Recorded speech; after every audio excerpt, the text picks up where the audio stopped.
Learned are setting out to achieve something that nobody else in the past has really succeeded in. And what's interesting is it's not a new concept. There's lots of people who've already talked about this, talked about making buildings better, talking about getting more from your buildings, but nobody's really achieved that. I think what we see as the reason for the fact nobody's achieved it is it relies very heavily on being able to deliver. What we want to do is break this trend of broken promises that everybody's seen in the industry. I think it's actually made a lot of people quite weary of the fact that we'll make your building better or we'll do something else, because they have a real cynicism of whether you can actually deliver.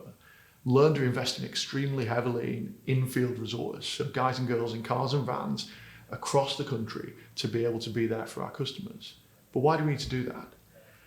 If you actually look at our customers, they only have buildings as a means to an end. It's very infrequently that I hear somebody say, I have buildings because I love having buildings.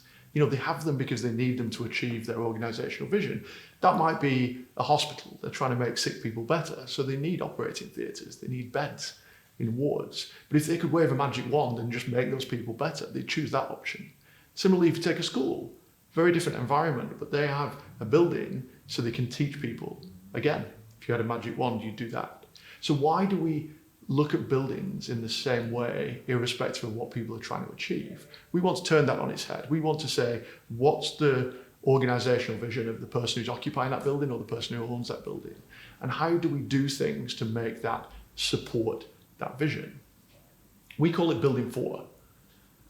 We see it as the fourth step in the evolution of the industry, of the way that buildings are managed. First, you had buildings that were fantastic buildings, but they didn't really have any control. It's very inefficient, doesn't really work sustainably. Then you have people adding control in, so you either have pneumatic control or electronic control, and you see, well, it's really, really well controlled, it does what I want it to do.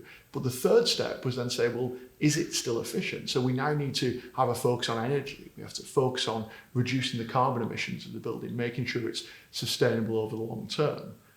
Building 4 is around making sure all of that is still done, but it's focused on the operational outcome of our customers.